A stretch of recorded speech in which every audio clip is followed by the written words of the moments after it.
Et salut à tous, c'est Raphaël pour Top 4 Phone et on se retrouve aujourd'hui pour une vidéo de test du Sony Xperia T2 Ultra. Alors le T2 Ultra, c'est un smartphone donc plutôt moyen de gamme qui se veut être plutôt une alternative au Z Ultra de Sony, donc un phablet qui était plutôt le phablet haut de gamme de chez Sony. Et bien là on a donc une alternative plutôt moyen de gamme dans sa configuration. Il va sortir donc début mai, donc il est en train de sortir au moment de cette vidéo. Il commence déjà à être disponible. Son prix, son prix à la sortie, il va être disponible au prix de 400 €. Alors pour les couleurs, on aura bien sûr les trois couleurs classiques de chez Sony. Donc on aura du blanc et du noir. Et puis on aura cette couleur assez typique de chez Sony, une sorte de bleu-violet. Alors pour ce qui est du contenu de la boîte, on a dans la boîte un contenu très classique puisqu'on retrouve bien évidemment le smartphone, on retrouve également le chargeur secteur accompagné de son câble USB micro USB qui vous permettra de synchroniser le smartphone avec votre ordinateur ou également de le synchroniser avec le logiciel PC compagnon de Sony qui permet donc de mettre à jour le téléphone lorsque Sony déploie des mises à jour. Et puis on retrouve également des écouteurs, comme la loi l'oblige en France, des écouteurs, donc un kit main libre, malheureusement qui est un petit peu moins haut de gamme que les précédents, puisqu'on retrouve chez Sony habituellement des beaux écouteurs de qualité intra-auriculaire. Et bien là, ce n'est pas le cas, on retrouve des écouteurs un petit peu plus basiques, alors qu'ils ne sont pas forcément de mauvaise qualité, mais malheureusement ils sont pas intra-auriculaires, ils sont un petit peu plus basiques. On aurait aimé avoir des intra-auriculaires, mais voilà, en tout cas ils sont quand même d'assez bonne qualité puisqu'on retrouve quand même une grille en aluminium ou en métal, je ne sais pas exactement, donc ils sont quand même d'un peu meilleure qualité que des écouteurs classiques. Et on retrouve bien évidemment sur ces écouteurs une prise pour raccrocher et décrocher, par contre pas de contrôle multimédia. Alors on va passer à la partie hardware et donc de l'esthétique du téléphone. Alors tout d'abord c'est un smartphone donc grand puisque c'est un phablet. Ses dimensions, donc on va être factuel, les dimensions du téléphone, on est donc à environ 16,5 cm de hauteur, 8,4 cm de largeur et on est sur un smartphone plutôt fin puisqu'il fait 7,65 mm d'épaisseur. Et on est sur un poids de 172 grammes, alors là c'est un petit peu difficile de juger si c'est lourd ou pas puisque effectivement, c'est assez lourd, mais c'est un phablet, il est forcément grand, donc en main, ça ne choque pas plus que ça, puisque c'est un petit peu normal qu'un téléphone plus grand que les autres soit un petit peu plus lourd que la moyenne. Ce T2 Ultra reprend tout le style de la lignée Z de ces dernières années, puisqu'il reprend également ce design bien carré, très rectangulaire, jusqu'au bouton, puisqu'on retrouve également le bouton rond de Power, ce bouton d'allumage en aluminium, et juste en dessous on retrouve également les boutons de volume, exactement comme sur les Z, et on retrouve également un bouton pour l'appareil photo, donc ce qui est plutôt un bon point, pour prendre des photos c'est toujours plus pratique. On a également sur les contours, encore une fois comme sur les Xperia Z, on a des caches qui viennent protéger donc le port micro SD ou encore le port micro SIM. Malheureusement, il ne faut pas se fier aux apparences avec ce style de la lignée Z et avec tous ces caches, puisque on pourrait croire lorsqu'on sort le téléphone de la boîte que le smartphone est étanche et surtout qu'en plus on a la prise jack en haut à droite du téléphone ouverte, exactement comme pour le Z Ultra, donc il reprend vraiment le même ADN que le Z Ultra, alors que ce téléphone n'est pas étanche. D'ailleurs on a un indice dès qu'on déballe la boîte, puisqu'on constate que le port USB, donc micro USB, est ouvert, donc forcément le smartphone n'est pas étanche, ce qui est assez dommage. On aurait aimé avoir un smartphone étanche, surtout même à 400 € quand même si c'est un moyen de gamme et que c'est pas un haut de gamme à 600-700 €. 400 € ça reste une somme, surtout qu'en plus il s'inspire de la lignée Z. On retrouve un physique qui est quand même très proche des Xperia ces dernières années, et on aurait aimé qu'il soit étanche, surtout quand on voit tous ces caches qui ont été mis pour protéger donc le port micro SD et micro SIM. On aurait aimé que le téléphone soit étanche, voilà, donc c'est un petit peu dommage. En tout cas, grande désillusion quand on le sort de la boîte, puisqu'on a vraiment l'impression d'avoir affaire à un Xperia étanche, alors qu'en fait ce n'est pas le cas. Alors on retrouve bien sûr, comme je l'ai dit, l'ADN de la lignée Z avec quelques différences près, forcément, puisqu'on est sur un smartphone donc moyen de gamme. On retrouve donc les mêmes formes, la même inspiration, mais par contre à quelques détails près. Donc je viens de vous le dire, il n'est pas étanche. À l'arrière, on retrouve également le même style avec un arrière très plat. Par contre, cette fois, on n'a pas de vitre, on n'a pas de verre à l'arrière, donc pas ce style de double plaque en verre. Mais Sony a trouvé un compromis puisqu'on a du plastique, mais très plat. Donc on a vraiment l'impression d'avoir un Xperia avec une expérience de la famille Z, avec un dos très plat, certes en plastique, mais un plastique de plutôt bonne qualité. Alors rien de transcendant, mais le plastique n'est pas aussi cheap qu'on pourrait le croire. Le plastique est plutôt bien fait, très plat. Par contre, l'objectif de l'appareil photo ne suit pas la continuité du plastique, il ressort un petit peu, ce qui est un petit peu dommage, c'est un petit défaut, on a un petit peu peur, en tout cas c'est plutôt un défaut psychologique, on a un peu peur de rayer l'objectif en le posant sur une surface plate, et c'est assez dommage puisque les Xperia Z ou Z Ultra avaient l'objectif photo complètement sur la même ligne horizontale que la coque arrière, ce qui donnait un effet très plat et très agréable, en tout cas très haut de gamme. Donc là, l'objectif ressort de la coque, voilà, c'est un petit défaut qu'ont d'ailleurs beaucoup de Samsung, ou alors également le Nexus 5 qui a ce défaut-là, qui ont l'objectif qui sort, ce qui donne une sensation pas très agréable. En tout cas, on aurait aimé que l'objectif soit un peu plus rentré, mais l'objectif ressort quand même très peu, donc normalement, il ne devrait pas y avoir vraiment de problème là-dessus. Encore une différence, au niveau du haut-parleur, cette fois, même si on est un petit peu dans l'ADN Z, le haut-parleur n'est pas sur la tranche basse du téléphone, mais il a une position un petit peu plus classique puisqu'il est tout simplement à l'arrière, en bas, donc sur la coque arrière du téléphone, coque arrière qui n'est pas amovible d'ailleurs. Donc un haut-parleur plutôt basique, on verra ça bien sûr dans la partie son, mais le haut-parleur n'a rien d'exceptionnel, il est tout simplement placé là où beaucoup de haut-parleurs de téléphones un petit peu plus classiques sont placés. Alors pour finir cette partie esthétique, on va parler de la finition du téléphone et c'est là où on va parler de son principal défaut, un défaut assez important puisque c'est sa finition. Alors même si le T2 Ultra reprend le même style que le Xperia Z Ultra, la finition laisse un peu à désirer puisque les contours du téléphone ne sont donc pas en aluminium et on a affaire là à du plastique donc chromé, une sorte de plastique chromé qui a été collé tout autour du téléphone et tout simplement ce plastique chromé se décolle, ce qui donne un effet quand même très cheap. Alors ce côté donc qui se décroche n'altère en aucun cas la qualité du téléphone donc dans son fonctionnement, mais en tout cas ça donne un côté assez cheap puisque que ce soit aux endroits où il est coupé, c'est-à-dire à l'endroit du port micro SD ou micro SIM ou même à côté du port USB, on peut constater que le plastique se décolle très facilement, ce qui donne un côté cheap, même à peine sorti de la boîte, j'ai personnellement constaté ce défaut. Alors on espère quand même que ça va durer dans le temps. Et on a également le haut-parleur à l'arrière, donc qui ressort un petit peu. La grille du haut-parleur, il suffit d'appuyer légèrement avec son doigt ou avec son ongle et ça déforme tout de suite la grille du haut-parleur. Voilà, donc c'est quelques petits défauts comme ça qui donnent un petit côté un peu cheap par rapport au Z Ultra. Alors bien sûr, c'est un petit peu normal que le téléphone soit un petit peu moins bien fini que le Z Ultra, puisque le Z Ultra est un haut de gamme, mais quand même les bordures qui se décollent, ça laisse quand même un petit peu à désirer. Espérons que ce problème soit corrigé et que ce n'était qu'un modèle de test ou un prototype en tout cas. Pour ce qui est de l'image et du son, donc on a un écran de 6 pouces en qualité HD. Alors on n'est pas en Full HD, on est en HD, donc en 1280 par 720p. C'est un écran triluminos avec la norme IPS. En densité de pixels, on a donc 245 ppi, donc on est assez loin des 300 ppi théoriques pour que les pixels ne soient pas visibles à l'œil nu. On a donc des spécifications assez faibles pour l'écran. Et contrairement à ce qu'on pourrait pressentir, cet écran est très bon, malgré un écran de 6 pouces, donc plutôt grand, avec une définition assez faible, puisqu'on est loin des 1080p sur des 4 ou 5 pouces, là on est sur du 6 pouces en seulement 720p, avec 245 ppi, on aurait pu s'attendre au pire, finalement l'écran est très bon, on pourrait même croire à un 1080p, en tout cas la différence est compliquée à faire, puisque cet écran est donc un écran IPS, les angles de vision sont très très bons.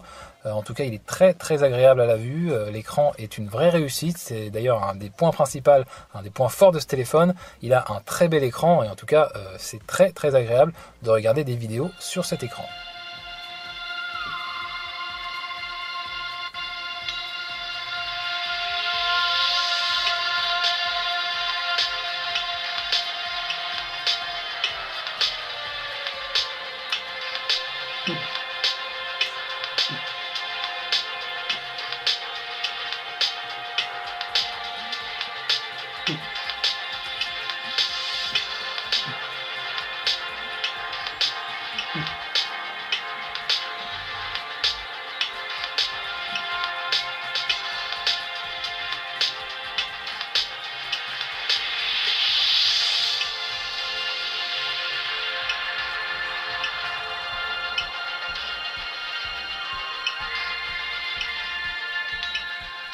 Alors pour ce qui est du son du téléphone, là on est sur du son plutôt classique, surtout que le haut-parleur est placé à l'arrière du téléphone, donc un positionnement encore une fois classique. Et bien sûr, comme pour tous les téléphones, le haut-parleur est placé à l'arrière, donc forcément quand on le pose sur une table, le son est étouffé. mais le haut-parleur voilà, est quand même bon, même si on le pose à l'envers sur une table, donc la face avant contre la table, ou alors si on le tient en main, eh bien le son est de plutôt bonne facture, et surtout avec la norme Audio Clear Plus disponible dans les paramètres du téléphone, qui rend, comme d'habitude chez Sony, qui améliore le son et qui le rend vraiment très agréable à l'écoute, un mode en tout cas très utile et très agréable.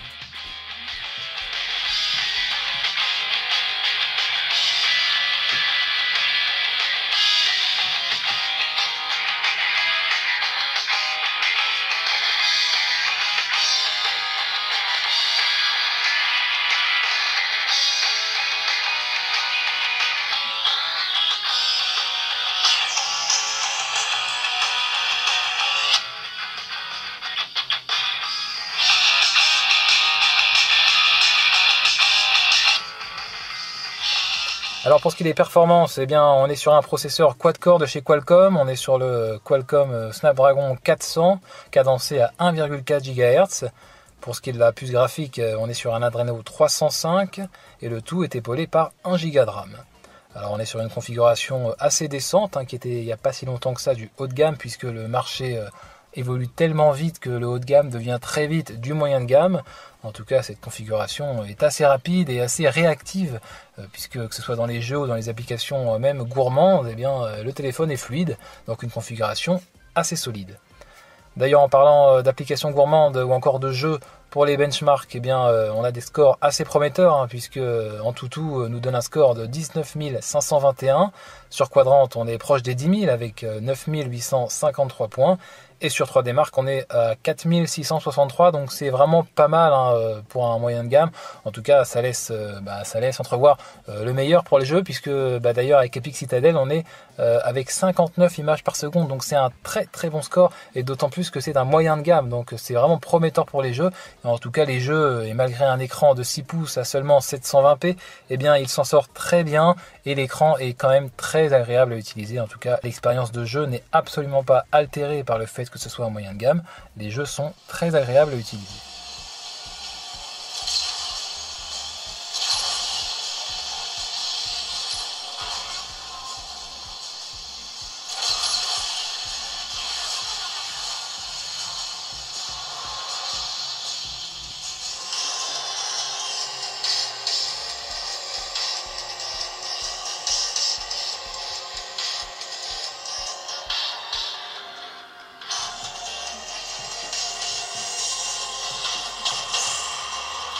Alors les connectivités de ce T2 Ultra, eh bien il est 3G et 4G LTE. Il est également Wi-Fi ABGN. On a aussi du Bluetooth 4.0, du GPS qui est compatible AGPS et GLONASS. On a du NFC. Le DAS de ce Xperia T2 Ultra est de 0,290, donc un bon DAS. On a également la radio FM, donc un petit plus, puisque en branchant les écouteurs, on a donc la possibilité d'écouter la radio FM, la vraie radio FM, ce n'est pas une application qui se connecte à Internet, mais bien la radio FM, donc sans aucun surcoût supplémentaire ou consommation de data. Par contre, pour la 4G LTE, à préciser que la version Dual, la version donc du T2 Ultra Dual, donc Dual SIM, c'est d'ailleurs la version que j'ai eu en main et que j'ai testée. Il faut savoir qu'il n'y a pas de connexion 4G, donc la version Dual du T2 Ultra sera compatible au maximum en 3G+, mais la version 4G sera forcément simple SIM. Pour ce qui est des connectiques de ce téléphone, eh bien on retrouve c'est du classique, on a du micro USB donc 2.0, on a également un jack 3.5 au format CTIA, ça c'est le format pour le kit piéton. On a un port micro SD, on a 8 Go de mémoire interne, donc c'est toujours bien de pouvoir l'étendre via micro SD, puisque 8 Go c'est pas énorme, surtout que une fois que le système Android est installé, on a environ 4 ou 5 Go de disponible. Et on a également bien sûr le port pour la carte SIM qui est au format micro SIM. Alors on passe maintenant à la partie software. Eh bien qu'est-ce qu'on a dans ce téléphone? On a donc Android 4.3, donc Jelly Bean, avec une légère surcouche Sony qu'on retrouve sur tous les Xperia, donc une surcouche qui n'est quasiment pas une surcouche, et d'ailleurs Sony ne communique pas sur ça puisqu'elle n'a pas de nom, donc c'est pas vraiment une surcouche, on va dire que c'est une surcouche graphique, mais seulement graphique, contrairement à HTC ou Samsung qui proposent vraiment des surcouches qui apportent énormément de nouveautés, énormément de fonctionnalités et de choses nouvelles par rapport à Android. Là, Sony n'apporte pas grand chose si ce n'est des applications qui viennent remplacer les applications de base, donc des améliorations logicielles qui viennent améliorer ou en tout cas proposer les mêmes applications qu'Android stock mais en mieux, donc aucune fonctionnalité bien extravagante. On retrouve par exemple l'application Walkman qui vient tout simplement remplacer l'application, donc le player musique de Google. On a également l'application Album qui vient remplacer donc la galerie. Et évidemment l'application Film, donc le lecteur vidéo, qui vient remplacer le lecteur vidéo d'Android stock. Et toutes ces applications-là sont des applications qui viennent donc tout remplacer, mais qui sont donc meilleures, ou en tout cas qui offrent un style plus du côté de Sony, bien sûr, puisque c'est un petit peu normal. Et en tout cas, apportent des nouveautés, voilà, dans les applications. On retrouve vraiment tout l'ADN Sony dans les applications. Sony y a préinstallé sa suite d'applications. Et on retrouve bien entendu quelques petites nouveautés que propose Sony, par exemple tout ce système de thèmes que propose Sony avec des fonds d'écran animés, possibilité de télécharger plusieurs thèmes, activer d'autres thèmes, d'autres fonds d'écran, un market dédié, Sony Select, qui malheureusement est un peu vide et on se demande à quoi il sert puisque quand on va dessus déjà il n'y a pas beaucoup d'applications et quand on y va et qu'on en veut une, elle nous redirige sur le Play Store, donc c'est à se demander à quoi sert ce market. En tout cas on a une surcouche graphique très jolie et très réactive et d'ailleurs la surcouche Sony, donc le firmware de Sony fait partie des firmware donc les plus pauvres entre guillemets par rapport aux surcouches comme TouchWiz ou Sense qui apportent beaucoup de fonctionnalités, mais ce n'est pas sans points positifs puisque on a quand même des points positifs avec cette surcouche qui propose moins de choses puisqu'on a beaucoup plus d'espace supplémentaire. Là Android prend peu de place, c'est une des surcouches les plus légères, les plus réactives et on retrouve bien entendu tout ce système de thèmes, de fonds d'écran animés, de style Sony. On a aussi certaines applications comme les applications natives, le téléphone, les SMS ou encore l'application email qui ont été remaniées. Tout est remanié dans l'esprit Sony, tout a été remplacé. Sony y a mis son style sur Android stock, mais n'a pas vraiment ajouté de fonctionnalités par-dessus, en tout cas dans des couches profondes. On retrouve donc de l'Android quasiment stock, remanié, donc fond d'écran, icônes, certaines applications remplacées. Tout a été remplacé par le style Sony, mais on ne retrouve pas beaucoup de fonctionnalités supplémentaires. Et en tout cas, ça libère de la mémoire. Donc à vous de voir si vous préférez les grosses surcouches, mais qui malheureusement prennent beaucoup de mémoire et sont peut-être un peu moins fluides, ou alors si vous préférez la philosophie de Sony qui est juste de customiser Android stock un petit peu, de faire une surcouche complètement graphique et en tout cas avoir une version d'Android très fluide et qui laisse quand même pas mal d'espace sur l'utilisateur. Là Sony a pris le parti de ne pas proposer vraiment de fonctionnalités très poussées, on a donc seulement des applications supplémentaires. À vous de voir ce que vous préférez, si vous aimez la philosophie Sony ou pas. En tout cas, ne vous attendez pas à des miracles, ce téléphone, en tout cas ce smartphone propose une surcouche très légère et parfois trop légère, suivant les gens qui apprécient ou non les surcouches complètes ou légères. Alors pour ce qui est de l'usage de ce téléphone, le système est très fluide, ça fait d'ailleurs partie d'une de ces deux belles qualités, son écran et son OS, puisque l'OS est très très fluide. En tout cas, comme d'habitude chez Sony, l'OS est vraiment fluide. On retrouve forcément l'appareil photo avec un mode floutage d'arrière-plan, donc typique au normalement Z2. Sony l'a incorporé à ce T2 Ultra, bien qu'on soit en version en 4.3, c'est assez étrange. Il n'est même pas en 4.4 et on a ce système donc de flou d'écran qui est plutôt agréable. On retrouve également l'interface photo. Comme d'habitude, alors là l'interface photo elle est typique pour tous les Xperia. On retrouve bien évidemment le mode automatique qui est un mode par défaut et qui propose un zoom sans perte. Donc tant que vous restez dans la zone grise du zoom, normalement c'est un zoom dit sans perte. Dans les faits c'est pas tellement ça, on perd quand même en qualité, mais en fait l'image est resizée un petit peu comme sur les PureView de chez Nokia. L'image est croppée en fait, elle est découpée puisqu'on a un capteur donc de 13 mégapixels qui filme en Full HD.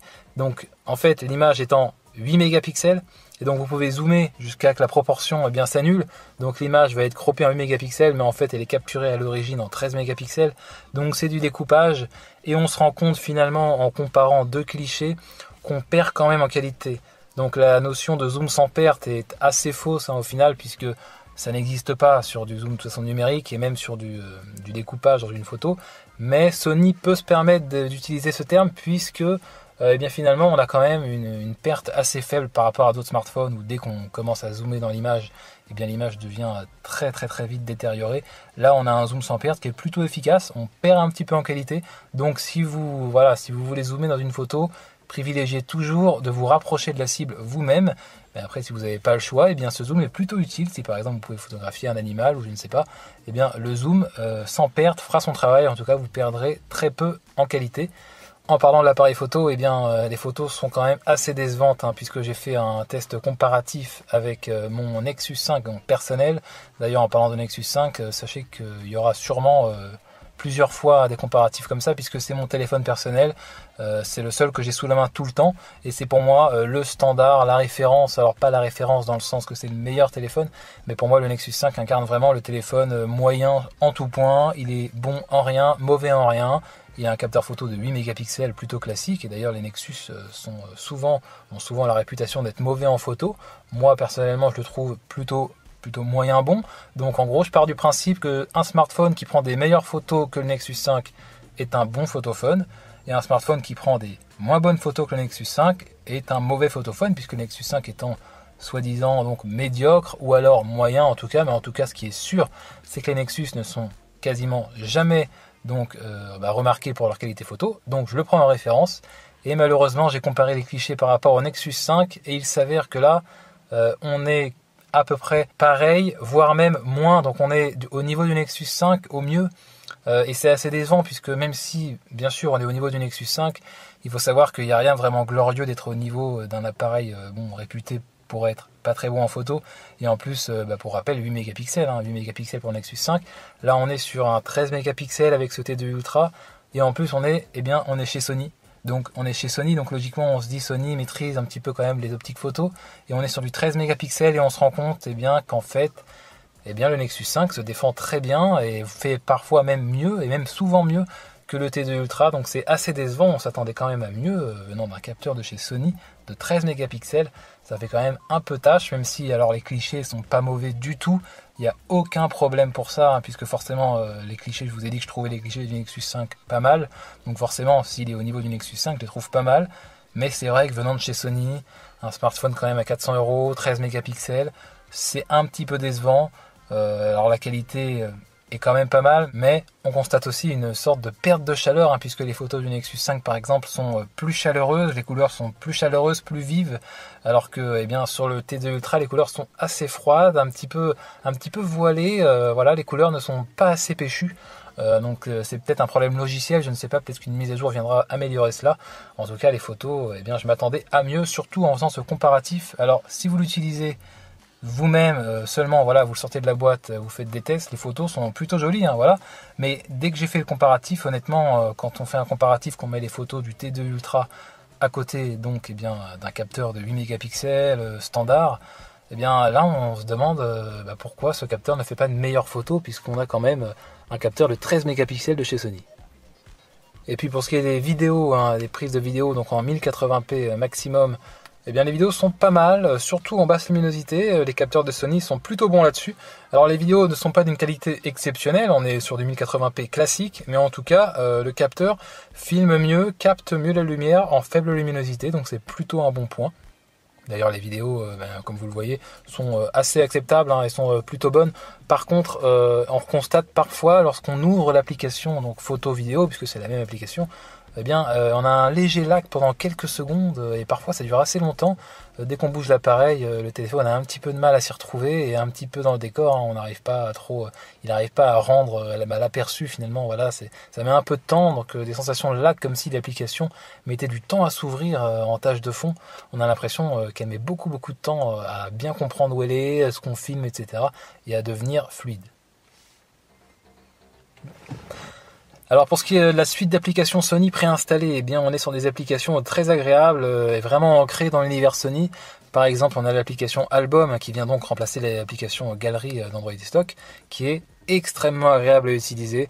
Elle est vraiment bien faite, elle est très très simpliste et en même temps très agréable, très souple, puisqu'on peut zoomer, dézoomer très très facilement, et puis en plus on a un effet qui donne vraiment l'impression de contrôler ce qu'on fait, puisque pendant qu'on zoome et qu'on dézoome, on a un effet de réorganisation des photos que je trouve personnellement extrêmement agréable. Par exemple, si vous avez beaucoup de photos, vous pouvez dézoomer au maximum pour avoir une densité d'image très élevée, et si vous voulez voir vos images sans pour autant les ouvrir en plein écran, vous pouvez les agrandir et les faire défiler. En tout cas c'est très agréable. Et on retrouve également une application, ou plutôt un album, un mode dans la liste des albums qui est le mode Globe, qui permet d'avoir une sorte voilà, de planète Terre en 3D et qui permet donc, si vous activez la géolocalisation de vos photos, donc eh bien, quand vous prenez une photo, en fait ça stocke l'endroit GPS dans les données de la photo. Eh bien, vous pouvez voir, si vous êtes un petit peu un globe-trotter, vous pouvez voir où est-ce que les photos ont été prises sur cette espèce de terre à la Google Earth. Et c'est très agréable et plutôt futé. En tout cas, pour en avoir l'utilité, encore faut-il vraiment voyager beaucoup, parce que si vous êtes toujours au même endroit, eh bien, toutes vos photos apparaîtront forcément toujours au même endroit sur le globe. Alors pour ce qui est de l'application Xperia, eh bien là encore une fois, Sony a réussi à faire quelque chose de très simple et très agréable à utiliser. Et c'est d'ailleurs le cas sur tous les Xperia, hein. Généralement les OS de Sony, plutôt l'OS de Sony, puisque c'est tout le temps le même en fait, eh bien, est très agréable et très simple. Alors parfois, c'est vrai qu'on a tendance à le trouver trop simple, hein, puisque c'est vraiment la surcouche la plus légère, donc la plus vide, hein, en fonctionnalité. Et c'est vrai que quand on la compare par exemple à un TouchWiz, on a beau critiquer Samsung sur la lourdeur de sa surcouche, eh bien Samsung propose, c'est vrai, énormément de fonctionnalités. C'est une des meilleures surcouches, hein, celle de Samsung, en termes d'applications préinstallées, de fonctionnalités. Donc forcément, quand on compare, eh bien Sony, vraiment, c'est très pauvre. Alors c'est à la fois très agréable, mais c'est très pauvre quand on vient d'une grosse surcouche. Donc c'est vraiment à vous de voir ce que vous préférez. Mais en tout cas, il faut savoir que les Xperia, donc également ce T2 Ultra, a des applications donc extrêmement agréables, simples. On est loin des autres surcouches, mais en tout cas c'est très simple. Donc l'application Walkman est très simple, mais en tout cas on retrouve un design type de Sony. C'est vraiment très agréable, et surtout dans le cas de Walkman, on retrouve, et d'ailleurs également dans l'application Film, on retrouve la norme Audio Clear Plus. Donc c'est très agréable, puisque le son est vraiment boosté, clarifié. On a une netteté supplémentaire et ça rend vraiment le son très agréable. C'est à se demander si les autres constructeurs pourraient pas l'implémenter, parce que c'est vraiment très agréable. Et en tout cas, la différence, on entend directement, j'arrête pas de dire ça dans les tests des Xperia, mais on entend vraiment la différence à peine on active l'option. On se demande comment on a fait pour écouter la musique sans cette option, puisque le son est vraiment très bon. Il est clarifié. Alors je sais pas si ça dénature le son, si les puristes vont trouver ça un petit peu dénaturant, si le son à l'origine est plus fidèle, et au final, même s'il est mieux avec l'option activée, c'est pas fidèle, parce que je suis pas personnellement un puriste, hein, de musique, mais en tout cas le son, pour écouter par exemple un podcast, ou pas forcément de la musique, et même de la musique, hein, le son en tout cas est plus net, plus clair, donc c'est plus agréable à écouter pour quelqu'un de lambda. Après, pour les puristes, je ne sais pas, puisque forcément, si la différence est flagrante, il y a de fortes chances qu'en vrai, eh bien, ça dénature le son peut-être, donc peut-être que les puristes n'apprécieront pas cette fonction. Et pour ce qui est donc de l'application Film, donc le lecteur vidéo de tous les Xperia, qui vient remplacer donc le lecteur d'Android stock, eh bien là encore, c'est la même chose que sur eh bien, l'application Walkman. On retrouve l'application audio, enfin le mode Audio Clear Plus. On a également le mode Bravia Engine 2, qui vient eh bien, améliorer la qualité de l'image, hein, que ce soit dans les vidéos ou les photos. Il faut savoir d'ailleurs que c'est assez étrange, puisque ce téléphone est sorti, donc il est en train de sortir, donc là au moment de cette vidéo on est début mai, et eh bien on a le Bravia Engine 2. Bravia Engine, il me semble que c'est la norme précédente de chez Sony, puisque Sony est passé sur ses hauts de gamme au X-Reality, donc c'est le successeur normalement du Bravia Engine, puisqu'on a eu le Bravia Engine 1, on a eu le 2, et ensuite on est passé au X-Reality. Donc il semblerait que ce téléphone eh bien, soit doté d'une technologie d'image et de vidéo, en tout cas logicielle, hein. La norme hardware, c'est le Triluminos, là il n'y a pas de problème, mais on est sur une norme logicielle, donc qui améliore les photos et les vidéos uniquement en visionnage. Ça ne va pas les traiter donc en natif, ça ne va pas les modifier, mais en tout cas quand vous regardez les photos et les vidéos, eh bien, il y a ce traitement qui améliore les contrastes, etc., qui est très efficace, voilà, mais sachez juste que, bien sûr, l'affiche, en tout cas, c'est du Bravia Engine et ce n'est pas du X-Reality. Alors, dans les faits, ça change pas grand-chose, l'image est très bonne, et d'ailleurs, de toute façon, cette option, un petit peu comme Audio Clear Plus, si vous trouvez que ça dénature trop l'original, vous pouvez bien entendu les désactiver dans les paramètres. Et on trouve également une nouveauté sur les Xperia qui commence à arriver, que j'avais commencé à voir avec le Z1 Compact. On a donc un mode gant. Donc c'est un mode gant qui permet donc de capter l'électricité de votre doigt, qui est même derrière un tissu. Il arrive à la capter grossièrement, c'est-à-dire que vous voyez un rond qui apparaît sur l'écran, donc le téléphone comprend dans quelle zone à peu près votre doigt doit être, donc il fait une espèce de localisation sur l'écran. Donc bien sûr, impossible de taper un SMS, en tout cas, ou même un numéro avec des gants, mais ça peut être plutôt pratique pour décrocher lors d'un appel si vous avez des gants. En tout cas là ça devient parfaitement possible juste en glissant, prendre un appel par exemple, je sais pas si vous êtes donc en gants, vous descendez de votre moto ou vous êtes au ski tout simplement, et bien vous pouvez décrocher sans enlever vos gants. Par contre le mode gants sert vraiment de secours pour décrocher ou faire des grandes actions, par exemple faire défiler des photos, raccrocher, décrocher, des actions qui nécessitent une sorte de swipe, mais en tout cas taper un texto, les touches sont bien trop petites pour que le téléphone arrive à comprendre sur quelle lettre votre doigt est exactement. Et puis comme d'habitude, on retrouve les petites applications de Sony pas bien utiles, avec une utilité relative ou non. On a par exemple une application dessin qui a des fonctionnalités très très faibles, forcément comme je vous l'ai dit tout à l'heure, quand on compare à une surcouche ultra complète comme celle de Samsung, cette application dessin ne sert pas à grand chose, mais en tout cas elle est très utile dans les MMS, en tout cas puisqu'elle est complètement intégrée dans le mode SMS. Quand vous tapez un SMS, vous pouvez rapidement dessiner un croquis avec des petites couleurs ou alors des petits motifs. C'est un petit plus vraiment très agréable pour les MMS, mais en tout cas l'application en elle-même n'est pas très poussée, forcément. On n'a pas de gestion de la pression du doigt, on n'a pas de stylet comme sur un Galaxy Note, etc. Donc on a plein de petites fonctions utiles comme ça, mais qui sont pas vraiment utiles finalement. Et puis de toute façon, on a d'autres constructeurs qui font quand même bien mieux. On a également, cette fois, dans les applications complètement inutiles, je vous en ai parlé, je crois, juste avant, c'est Sony Select, le store de Sony qui est vide et qui en plus, les rares choses que Sony propose, nous redirige sur le Play Store. Donc c'est même plus un défaut en fait. Je crois que Sony Select c'est une sorte de, c'est pas un Play Store, c'est pas un market en fait. Il est catalogué dans la liste d'applications comme les markets, mais en fait apparemment, il semblerait, ça ressemble plus à une sorte de sélection. Sony Select sélectionne pour vous, met en avant des applications et vous conseille d'aller les télécharger sur le Play Store. En tout cas, je pense que c'est ça et j'espère que c'est ça, parce que si c'est pas ça, c'est un market complètement raté. Donc je pense que c'est ça, j'espère, et ça a l'air d'être ça. On retrouve également le PlayStation mobile. Donc là encore, c'est vide. Comme d'habitude, je pense que vous avez l'habitude d'entendre les testeurs parler de ça. C'est très vide, on ne trouve pas grand chose.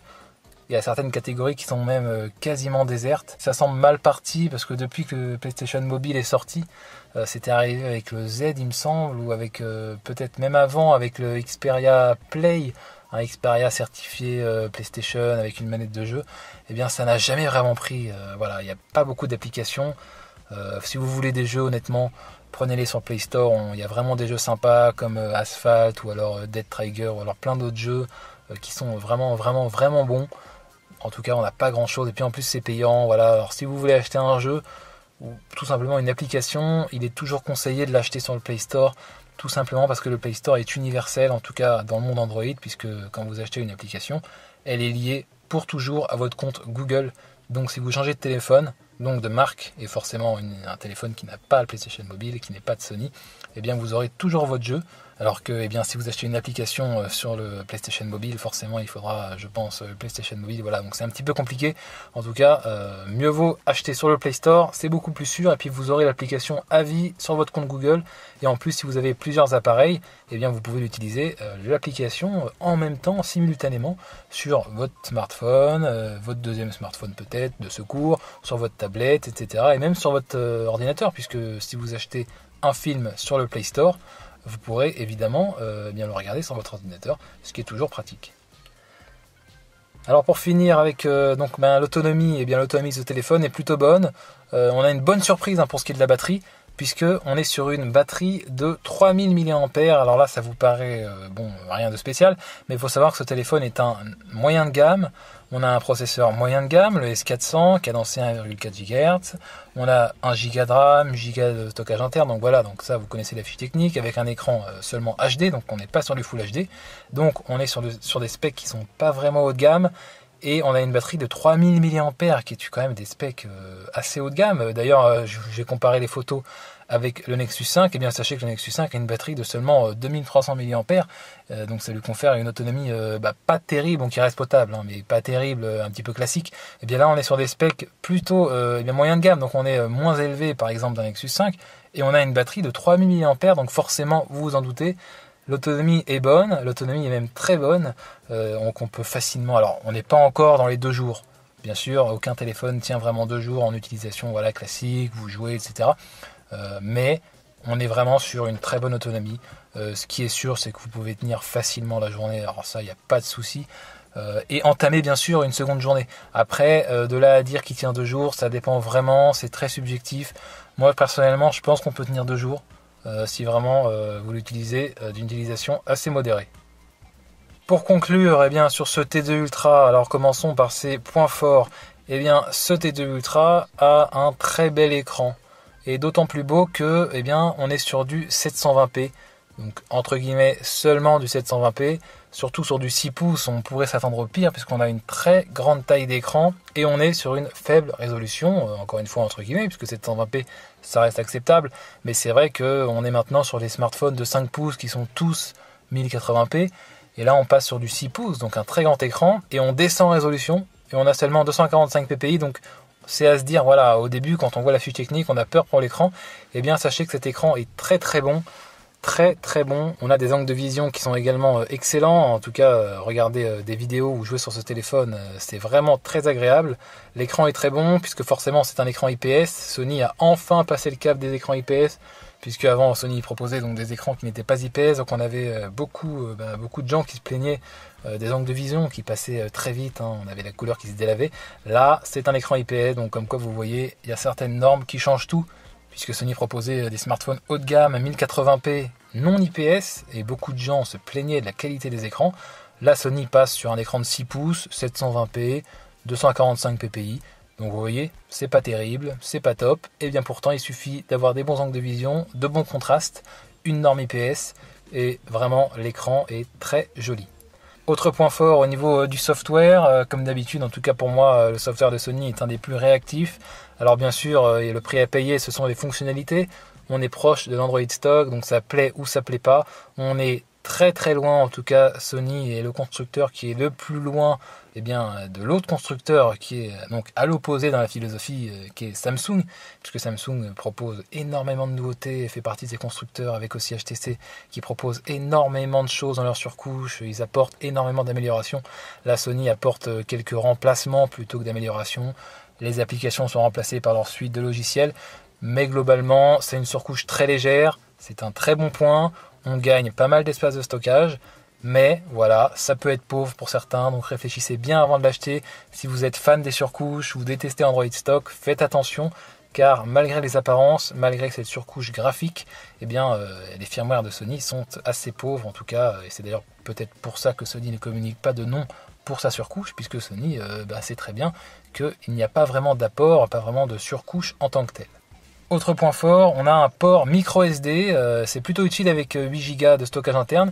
Alors, c'est pas vraiment une révolution, mais comme on en voit de moins en moins et qu'il est en train de disparaître, forcément, les rares constructeurs qui en mettent toujours, il faut le souligner. Voilà, donc on a un port micro SD, c'est toujours utile.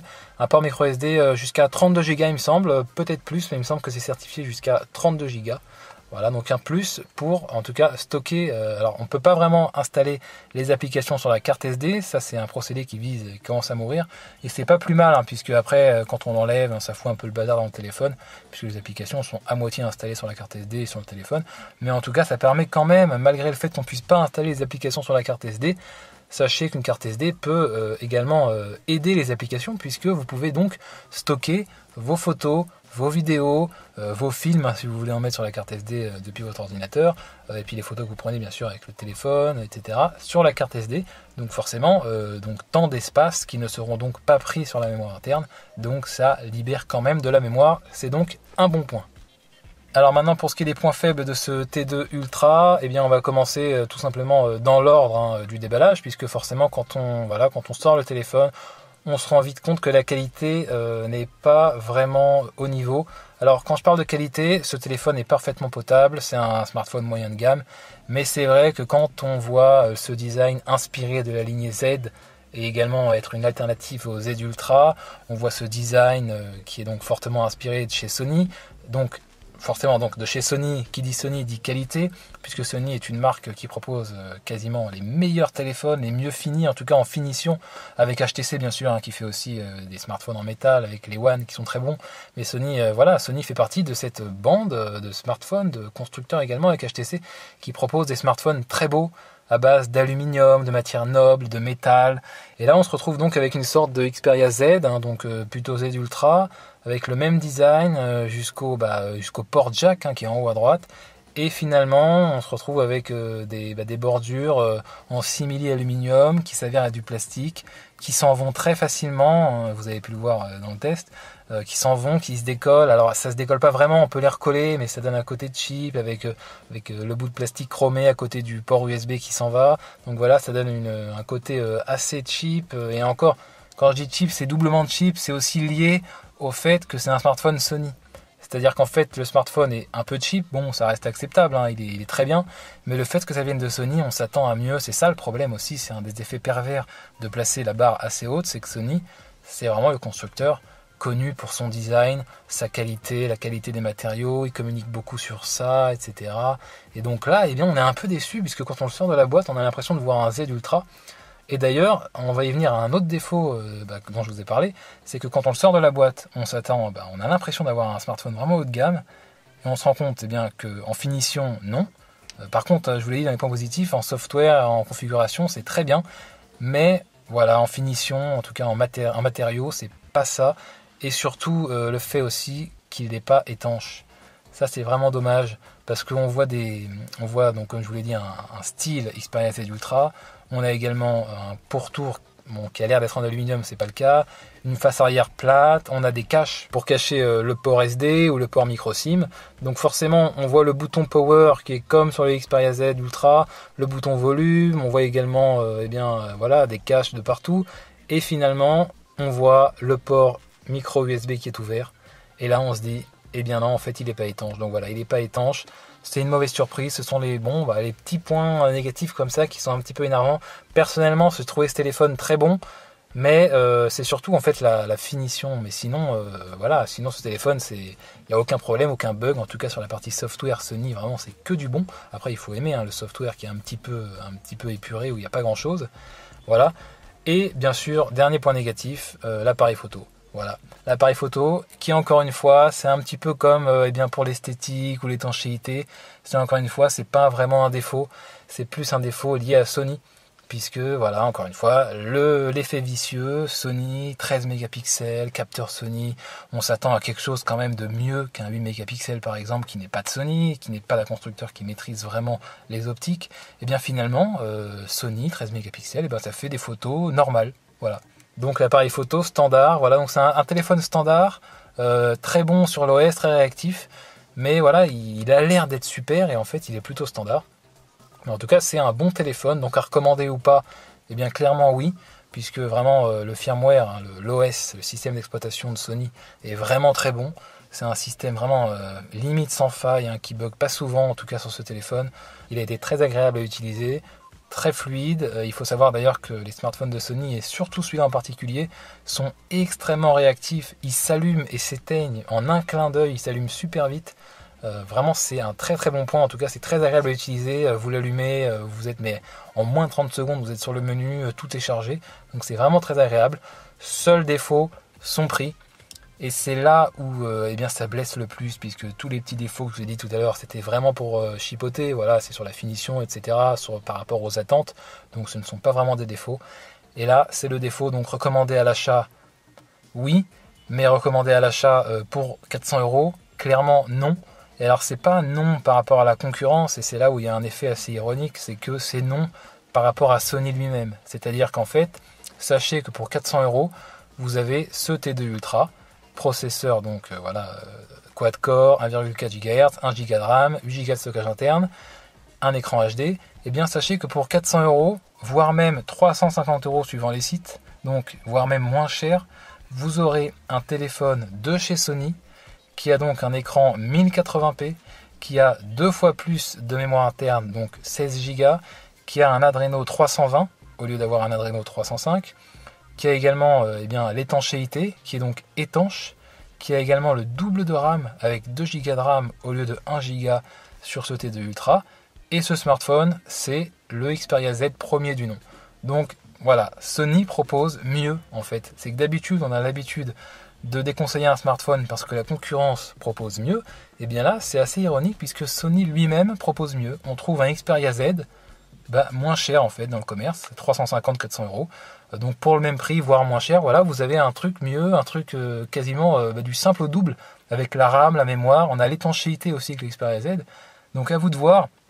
Alors le Xperia Z a un écran de 5 pouces, là on est sur du 6 pouces, donc c'est vrai que voilà, mais on est sur du 6 pouces 720p, sur le Z on est sur du 5, c'est pas tellement plus petit, en 1080p. Voilà, donc c'est à vous de voir, et d'ailleurs, à vous de me dire dans les commentaires si vous êtes séduit par ce téléphone, ou si vous préférez un autre smartphone de chez Sony, ou un autre smartphone en général. Mais moi vraiment, ce qui m'a dérouté le plus, au début, je pensais qu'il aurait quelques petits défauts, un petit peu comme l'esthétique, etc. Ce qui n'est pas vraiment grave, puisque ça ne met pas en cause l'intégrité du téléphone, il marche très bien. Mais c'est le prix, en fait. Puisque, à côté de ces 400 euros, il faut savoir également qu'on peut trouver aujourd'hui un Xperia Z1, donc même le Z1, qui lui, alors là, c'est S800, 2 Go de RAM et compagnie, bon bref, c'est un haut de gamme, 21 mégapixels pour l'appareil photo. Eh bien, on le trouve je l'ai vu à 469 euros. Donc pour 69 euros de plus, vous avez un Z1. Pour 400 euros, voire 350 euros, vous avez un Z qui a également 13 mégapixels. Et puis voilà, comme je vous l'ai dit, la RAM, le stockage interne. Donc c'est un petit peu compliqué de le conseiller à ce prix-là. J'espère, je pense que Sony va vite le baisser, parce que c'est pas normal par rapport à leur smartphone à eux. Là, c'est même pas la concurrence. Parfois, quand c'est la concurrence qui frappe fort, on peut rien faire. Mais là, c'est Sony lui-même. Donc il y a un problème au niveau d'échelle. Même Sony lui-même, normalement, devrait conseiller le Z. C'est assez compliqué. Et d'ailleurs, en parlant de concurrence, pour vous donner une idée, je vais vous parler d'un smartphone qui n'a rien à voir. Vraiment, le T2 Ultra a beaucoup de choses en plus que ce smartphone. Mais je vais vous parler du Moto G. Car, pour vous donner une idée du prix quand même, qui est un petit peu élevé, c'est que le Moto G a un squelette très proche de ce T2 Ultra. C'est-à-dire que le Moto G a le même processeur. Le Moto G a également 1 Go de RAM. Il a également 8 Go de stockage interne. Il a également un écran 720p. Il a également un Adreno 305 et il est à 150 euros, 160 euros sur internet. Donc vous voyez, ce T2 Ultra a bien sûr des arguments en plus de ce Moto G, mais est-ce que vous pensez que mettre 200 voire 250 euros de plus, puisqu'il coûte 200 voire 250 euros de plus que le Moto G, est-ce que vous pensez que ça vaut d'avoir en plus donc la 4G, un appareil photo un peu meilleur, puisque le Moto G a un appareil photo de 5 mégapixels et lui de 13. Est-ce que vous pensez que ça vaut le coup? Voilà, dites-le dans les commentaires. Le Moto G a juste en moins la 4G et l'appareil photo. Bon, à vous de voir. 250 euros, 200, ça fait cher. Donc voilà, donc le Moto G n'est absolument pas, attention, je ne suis pas en train de dire que le Moto G est une alternative à ce téléphone-là. Mais quand on voit le prix du Moto G, qui est sur le même squelette, le même processeur, puce graphique, la RAM, le stockage, on est sur quasiment les mêmes choses, eh bien il coûte 250 euros moins cher. Donc il y a un problème de prix. En tout cas, ce téléphone, ce T2 Ultra est très bon, très réactif. Comme d'habitude chez Sony, vraiment le système, l'OS est vraiment génial. Ce téléphone m'a plu. En tout cas, c'est un vrai bonheur d'utiliser le système Sony puisque c'est extrêmement réactif. Mais le prix, je le trouve vraiment un petit peu trop cher. Et sans parler du Moto G, voilà, je vous en ai parlé. On trouve le Z à 350-400 euros. On trouve le Z1 à 469 euros. En plus, le Z2 est en train d'arriver. Donc je vous laisse imaginer, le Z et le Z1 vont baisser également. Enfin, il faut absolument que le prix baisse parce que c'est impossible de conseiller ce smartphone à partir du moment où chez Sony, il y a mieux pour le même prix. Donc c'est un petit peu logique, mais sinon en soi, sans tenir en compte du prix, en soi ce téléphone est très bon et très fluide et très agréable à l'utilisation. Voilà, donc c'est la fin de ce test. C'était le test du Sony Xperia T2 Ultra. Et n'oubliez pas que vous pouvez vous abonner à la chaîne YouTube si les vidéos vous plaisent. Et vous pouvez également, et je vous incite doublement à le faire, laisser un commentaire puisque vos avis m'intéressent beaucoup, surtout pour ce test, puisque j'ai été moi-même un petit peu perdu quand j'ai vu ce téléphone. Parce que pour tout vous dire, j'ai testé ce téléphone sans me soucier du prix. Il m'a beaucoup plu, bon à part les petits problèmes de finition, etc. Mais bon, ça c'est pour chipoter, et puis bon, c'est quelque chose d'assez voilà, c'est subjectif. Quand on le prend en main pour la première fois, c'est ce qui choque le plus forcément. Mais une fois allumé, en tout cas, j'ai beaucoup aimé ce téléphone. Mais ensuite, j'ai été voir le prix, forcément pour le test, hein, pour vous dire à combien il va sortir. Et ça m'a un peu étonné de le voir à 400 €. J'ai été voir sur matériel.net par exemple, il est à 400 €. Donc j'ai pas trop compris, surtout quand j'ai vu bien sur internet, j'ai vu après plusieurs sites, j'ai vu le Xperia Z qui était à 300, je l'ai vu à 350. Alors le Xperia Z il coûte 400 en général, donc le même prix, mais je l'ai même vu moins cher à 350. Donc je vois que Sony propose lui-même, en tout cas on trouve le Xperia Z, un smartphone donc mieux pour le même prix, voire moins cher. J'ai pas trop compris, j'étais un peu perdu sur ça. Donc vos avis m'intéressent beaucoup. J'aimerais vraiment savoir ce que vous en pensez. Donc laissez un commentaire si vous avez eu une remarque pendant le visionnage de ce test. Je suis très intéressé par vos avis. Et bien sûr, vous pouvez vous abonner sur Twitter ou donner aussi votre avis sur Twitter à Top for Phone, également sur Facebook et bien sûr le site officiel top-for-phone.fr, là où le test écrit bien sûr sera publié. À bientôt.